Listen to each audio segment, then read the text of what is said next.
Doctor ortho, अब दर्द भी घुटने टेकेगा। देश के 22 लाख से ज्यादा छात्रों ने 21 जून को एक बार फिर अपनी किस्मत आजमाई। कड़ी सुरक्षा, सख्त निगरानी और पेपर लीक जैसे विवादों की पृष्ठभूमि के बीच आयोजित हुई री नीट परीक्षा अब खत्म हो चुकी है। लेकिन परीक्षा के बाद सबसे बड़ा सवाल यही है कि क्या छात्रों का भरोसा भी लौट आया है। केंद्रीय शिक्षा मंत्री धर्मेंद्र प्रधान ने खास बातचीत में परीक्षा प्रणाली, पेपर माफिया, राहुल गांधी के आरोपों और भविष्य की परीक्षा व्यवस्था को लेकर कई बड़े बयान दिए। नमस्कार, मैं कीर्ति भारद्वाज, चैनल 4 न्यूज इंडिया पर आप सभी का स्वागत। 21 जून देश भर के लाखों छात्रों के लिए एक और परीक्षा का दिन। परीक्षा केंद्रों के बाहर तनाव, चेहरों पर उम्मीद और मन में एक ही सवाल, क्या इस बार सब कुछ निष्पक्ष होगा। करीब 22 लाख से ज्यादा अभ्यर्थियों ने री नीट परीक्षा दी। पिछले विवादों और आरोपों के बाद ये परीक्षा केवल एक एग्जाम नहीं थी, बल्कि देश की परीक्षा प्रणाली की विश्वसनीयता की भी परीक्षा थी। परीक्षा संपन्न होने के बाद केंद्रीय शिक्षा मंत्री धर्मेंद्र प्रधान ने सरकार का पक्ष सामने रखा। उन्होंने कहा कि परीक्षा प्रणाली में जो कमियां सामने आई हैं, उन्हें दूर करने के लिए लगातार सुधार किए जा रहे हैं। लेकिन उनकी सबसे बड़ी चेतावनी उन लोगों के लिए थी जो शिक्षा व्यवस्था को कारोबार बना चुके हैं। मंत्री ने साफ कहा, सिर्फ दोषियों की गिरफ्तारी काफी नहीं है, पेपर लीक और परीक्षा में गड़बड़ी करने वाले पूरे नेटवर्क को खत्म करना होगा।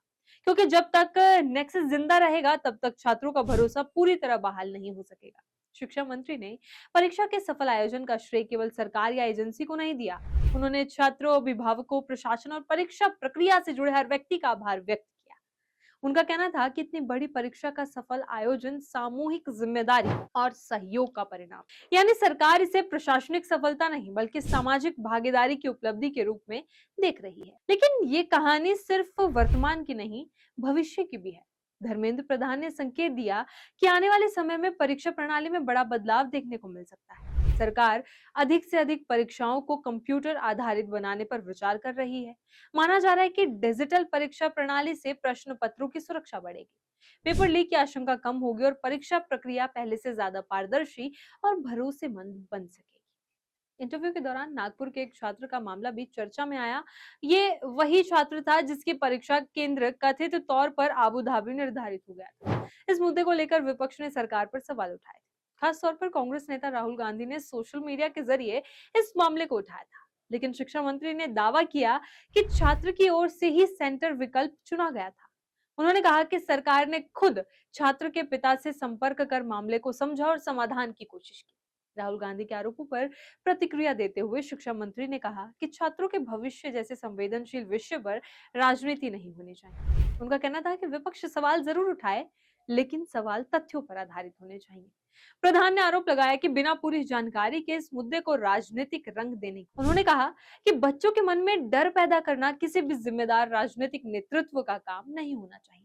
सीबीएसई परीक्षा को लेकर चल रहे विवादों पर भी मंत्री ने प्रतिक्रिया दी। उन्होंने माना कि व्यवस्था में सुधार की जरूरत है और सरकार इस दिशा में काम कर रही है। उनका कहना था कि नीट मामले में भी जो गलतियां हुई उन्हें स्वीकार किया गया और सुधार के प्रयास शुरू किए गए। यानी सरकार अब केवल संकट प्रबंधन नहीं बल्कि संरचनात्मक बदलाव की दिशा में आगे बढ़ने का दावा कर रही है। प्रधानमंत्री नरेंद्र मोदी की भूमिका का जिक्र करते हुए धर्मेंद्र प्रधान ने कहा कि प्रधानमंत्री पूरे घटनाक्रम पर लगातार नजर बनाए हुए थे। परीक्षा से जुड़ी जांच और व्यवस्थाओं की नियमित समीक्षा की गई। सरकार का उद्देश्य सिर्फ वर्तमान विवादों का समाधान नहीं बल्कि भविष्य के लिए ऐसी व्यवस्था बनाना है जिस पर छात्र आंख बंद कर भरोसा कर सके।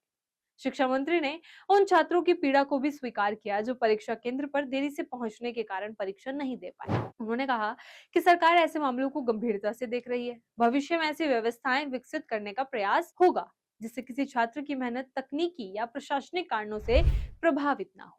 क्योंकि एक परीक्षा सिर्फ 3 घंटे का पेपर नहीं होती, उसके पीछे वर्षों की मेहनत, परिवार की उम्मीदें और एक युवा का सपना जुड़ा होता है। रीनीट परीक्षा खत्म हो चुकी है, लेकिन असली परीक्षा अब सरकार और शिक्षा व्यवस्था की। क्या पेपर माफिया का नेटवर्क टूटेगा?